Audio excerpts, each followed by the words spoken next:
Hi అండి. అందరికీ నమస్కారం.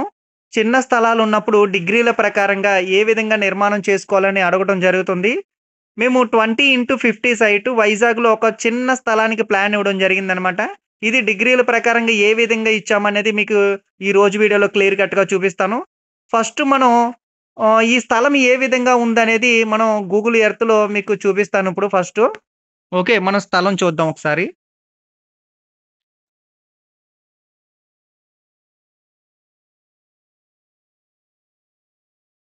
ఓకే. ఇది వైజాగ్‌లో మనం ఇవ్వడం జరిగింది ప్లాను. ఇక్కడ ఏదైతే మనం మార్కింగ్ చేసామో ఆ సైట్‌లో మనం ఇప్పుడు ప్లాన్ ఇస్తున్నాము. ఇది మీరు గమనించినట్టయితే ఈస్ట్ అనేది 17 డిగ్రీస్‌లో ఇది టిల్ట్ అవ్వడం జరిగిందనమాట. ఈశాన్యం సైడ్‌కెళ్ళింది. అంటే ఇది స్థలం వచ్చి ఆగ్నేయం సైడ్ చూస్తుంది. ఓకే.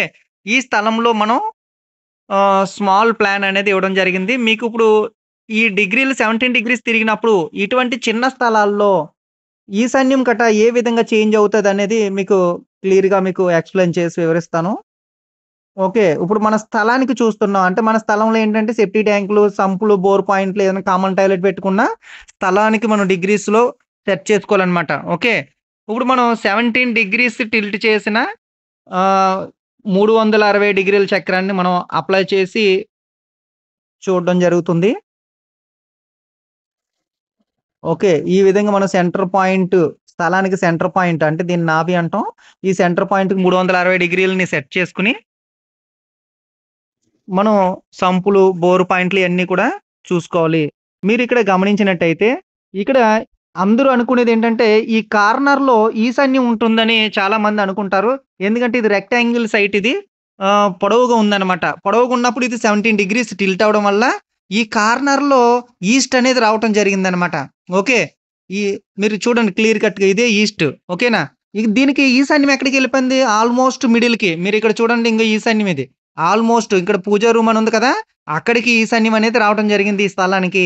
ఓకేనా? చాలామంది ఈ కార్నర్‌లోనే ఈశాన్యం ఉంటదని ప్లాన్ చేసుకోవడం జరుగుతది. అక్కడే పొరపాట్లనేవి జరుగుతున్నాయి. ఓకే. ఇప్పుడు మనం ఈ బోర్ పాయింట్ ఎక్కడిచ్చామంటే ఈ4లో ఇవ్వటం జరిగింది. మనకి ఇక్కడ పాజిబిలిటీ అనేది ఇక్కడే ఉందన్నమాట. ఓకే. మీరు ఇక్కడ ఈ స్థలంలో సెప్టీ ట్యాంక్ చూసినట్టయితే తూర్పు ఆగ్నేయంలో ఈ6 అండ్ ఈ7 దాంట్లో మనం ఈ సెప్టీ ట్యాంక్ ఇవ్వడం జరిగింది ల్యాండింగ్ కింద. చాలామంది ఏంటంటే ల్యాండింగ్ కింద సెప్టీ ట్యాంక్ ఎట్టచ్చా అని అడుగుతున్నారు. సెప్టీ ట్యాంక్ ల్యాండింగ్ కింద ఎట్టచ్చండి.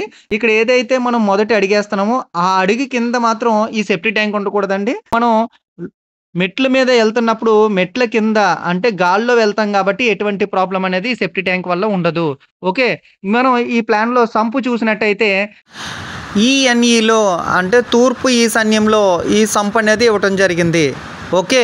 ఈ బోర్ పాయింట్ అనేది ఈ4లో ఇవ్వడం జరిగింది. ఓకేనా? ఈ విధంగా మీరు గేట్ గమనించండి. ఈ గేట్ అనేది మనం ఈ5లో అంటే తూర్పులో మనం ఈ గేట్‌ననేది ఇవ్వటం జరిగింది. ఓకే. ఇప్పుడు మనం స్థలానికి డిగ్రీస్ చూసాం కదా! ఇప్పుడు ఇంట్లో మనం ప్లాన్ ఏ విధంగా చేసామనేది పూజా గది, అలాగే కిచెను గట్టా ఎక్కడున్నాయనేది మీకిప్పుడు క్లియర్ కట్‌గా చూపిస్తాను. మనం ఇప్పుడు ఇంటికి సెంటర్ పాయింట్‌ని సెట్ చేసుకోవాలి. ఓకే. మీరు కూడా ఈ విధంగానే ప్లాన్ జేసుకుంటే సరిపోతుంది. చిన్న స్థలాలున్నా, ఎటువంటి స్థలాలున్నా సరే, మనం ఈ విధంగానే ప్లాన్ జేసుకోవాలి. ఓకే. ఇప్పుడు ఇంటికి సెంటర్ పాయింట్ దాన్నే నాభి అంటాం కదా! ఆ సెంటర్ పాయింట్‌కి మనం డిగ్రీస్ అనేది అప్లై చేసుకోవాలి. ఓకే. మనం ఇంటికి మనం డిగ్రీస్‌ని అప్లై చేసుకోవడం జరిగింది. సెంటర్‌లో నాభికి. ఇప్పుడు మనం మెయిన్ డోర్ ఎక్కడుందో చూద్దాం. మన మెయిన్ డోర్ ఎక్కడుంది? ఈ5, ఈ4లో మన మెయిన్ డోర్ ఎంట్రన్స్ అనేది తీసుకోవడం జరిగింది. మీరు ఈ పూజా రూమ్ గమనించినట్టయితే మన ఇంట్లో ఎక్కడ పెట్టాము? ఈశాన్యంలో. అంటే మనం పూజ రూమ్ అనేది ఈశాన్యంలో తీసుకురావడం జరిగింది. అందరూ అనుకుంటారు ఈ కార్నర్ ఈశాన్యం అనేది ఇది ఈశాన్యం కాదండి. ఈస్ట్ రావడం జరిగింది ఈ స్థలానికి. ఈశాన్యం అనేది కరెక్ట్‌గా పూజా గది ఏదైతే ఉందో ఇంగ ఇక్కడ చూడండి క్లియర్‌గా ఎన్‌ఈ అనేది ఈశాన్యం. ఈశాన్యంలోనే మన పూజ గది అనేది ఇంటర్నల్‌గా ఇవ్వడం జరిగిందనమాట. ఓకే. మనం ఫ్రంట్‌లోనే లివింగ్ రూమ్ ఇవ్వడం జరిగింది. ఇక్కడ టీవీ పాయింట్ గట్టా అన్నీ ఇక్కడ వస్తుంది. మనం ఇక్కడ కిచెన్ గమనించినట్టయితే, ఈ కిచెన్ అనేది కరెక్ట్‌గా ఆగ్నేయము సౌత్ ఈస్ట్‌లో వచ్చే విధంగా మనం క్లియర్‌గా మనం ఈ ప్లాన్‌లో చూపించడం జరుగుతుంది. సౌత్ ఈస్ట్‌లో మన కిచెన్ అనేది పెట్టడం జరిగింది. ఓకే. తర్వాత ఈ టాయిలెట్ మెయిన్‌గా టాయిలెట్స్ అనేది, కిచెన్ అనేది మనం డిస్టర్బ్ చేయడం జరుగుతది. ఈ టాయిలెట్ ఎక్కడ పెట్టామంటే డబ్ల్యూఎన్‌డబ్ల్యూ అంటే పడమర వాయువ్యంలో ఈ టాయిలెట్ కమోడ్ షీట్‌ననేది ఫిక్స్ చేయడం జరిగింది. ఈ కార్నర్‌లోనే వాయువ్యం ఉంటది. వాయువ్యంలో టాయిలెట్ ఉందనుకుంటారు. కానీ కాదండి. ఈ కమోడ్ షీటు ఎక్కడ పెట్టామనేదే వాస్తులు తీసుకోవడం జరుగుతది. ఈ కమోడ్ షీట్ అనేది పడమర వాయువులో పెట్టాం గాబట్టి ఎటువంటి ప్రాబ్లమ్ అనేది ఉండదు. ఇదే కమోడ్ షీటు మనం సౌత్‌ని చూసేటట్టు ఈ విధంగా పెట్టినట్టయితే ఓకే. అప్పుడు ఇది వాయువ్యంలో పడడం అనేది జరుగుతది. అప్పుడు ప్రాబ్లమ్ అనేది ఫేస్ చేయడం జరుగుతది. మనం ప్లాన్‌లోనే దీన్ని పక్కాగా ఎటువైపు పెడితే ప్రాబ్లమ్ లేకుండా ఉంటదనేది ఉత్తర దక్షిణాల్లో మనం దేన్నైనా సరే యూజ్ చేసి టాయిలెట్ పెట్టుకోవచ్చు. ఓకే. ఈ డిగ్రీల ప్రకారంగా ఎక్కడ ఏది రావాలో ఆ ప్లేస్‌లో మనం ఇవన్నీ కూడా నిర్మాణం చేసుకున్నప్పుడు అందులో ఎటువంటి ప్రాబ్లమ్ లేకుండా ఆ ఇంట్లో వాళ్ళు ఉండడం జరుగుతుంది. ఓకే. Thank you.